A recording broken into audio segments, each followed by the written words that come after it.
what inspired you to write the book? Like what really, because I'm sure like with me, being vulnerable and sharing your story, I'm sure it wasn't easy. So what got you inspired to just go ahead and say, I got to tell my story? Well, there's a couple of things, and I'm not gonna lie and say I just woke up one day, and I decided I'm just gonna write a book because that's not really what happened at all. For years, I had been, so I've been, out of that situation for at least 6 years at this point, and ever so often, the topic of the demise of my marriage comes up, and the stories I would tell people are like, "Oh my gosh, I can never tell that you've gone through that." And the reason being is that I was, and I truly am still a person who's very private. I never really talked about what was going on in my marriage. I smile all the time. And I felt like in order for me to be able to live my life fully, to move beyond the pain, to be a whole person, I really had to stop holding on to my abuser's secrets.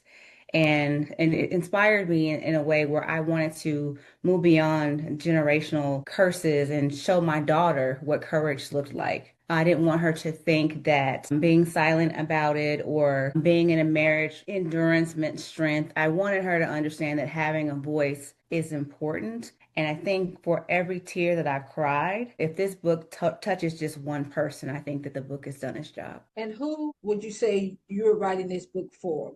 Who's your audience?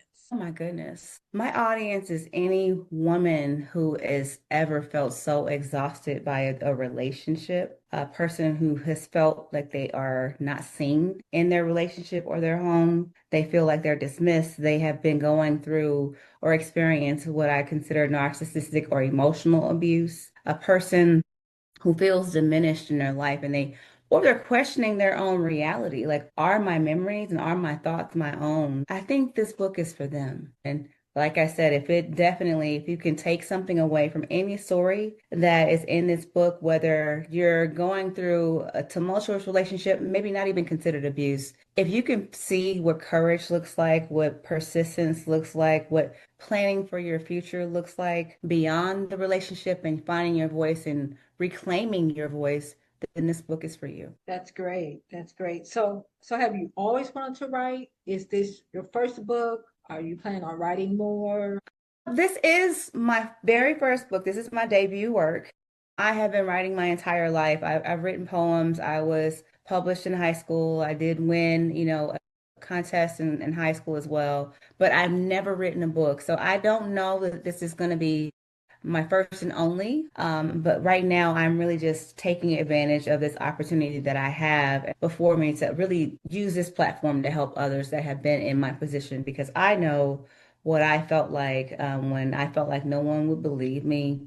Because, my husband was so likable and charismatic, and, people just couldn't believe some of the things that I was saying that he was doing. So I think there legitimately is a part two here because not everything is in that book. I'm just not sure that I am going to write it, but there is a part two that's in me.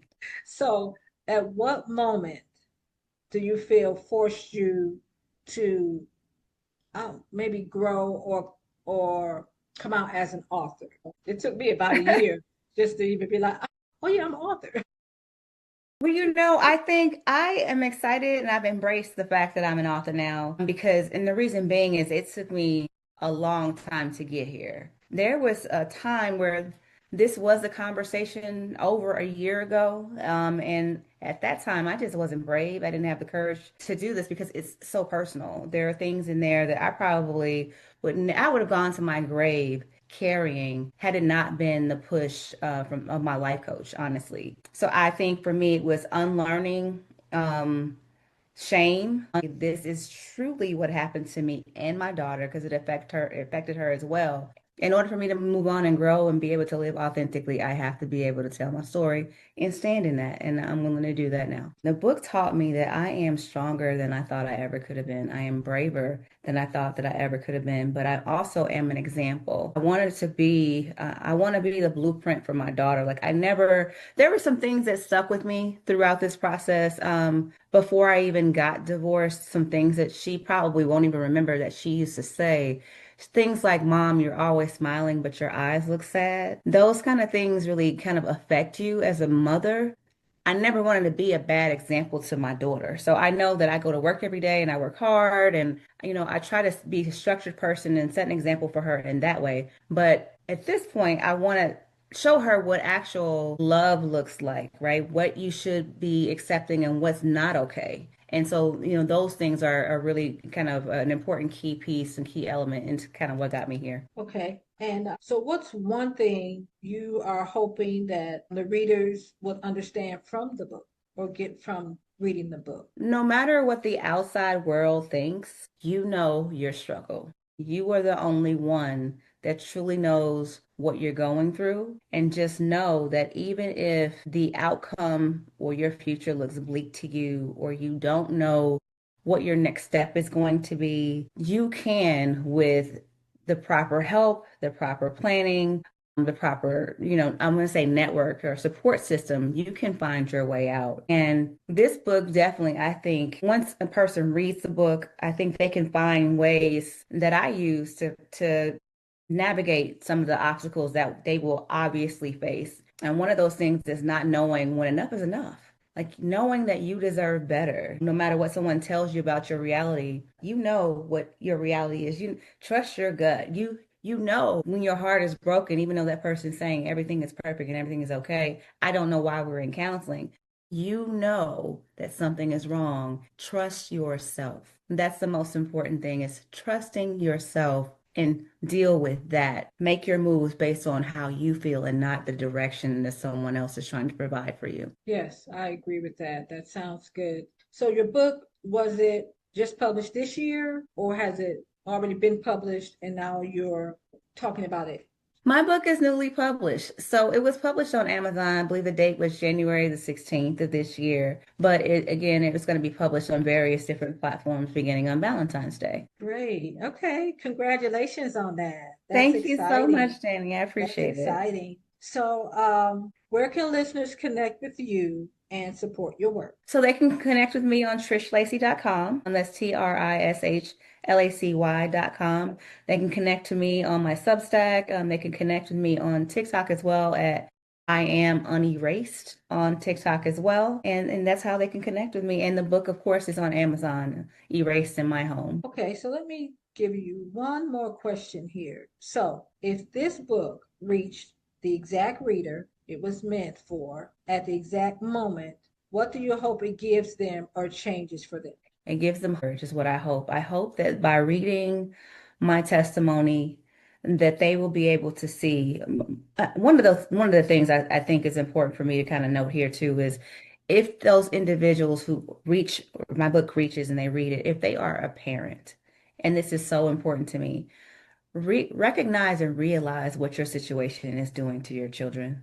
It's not just affecting you, it's affecting them, whether you like it or not, positively or negatively, it's affecting your children. So evaluate what you feel the life they deserve is going to look like, what lessons you want them to learn. Think about that as well. But I also feel like I want them to evaluate themselves and say, hey, I can walk away from this a stronger person. It might be hard in the beginning. I'm not going to confuse people and say this is going to be a cakewalk. It's absolutely not going to be a cakewalk. It's going to be harder before it gets better.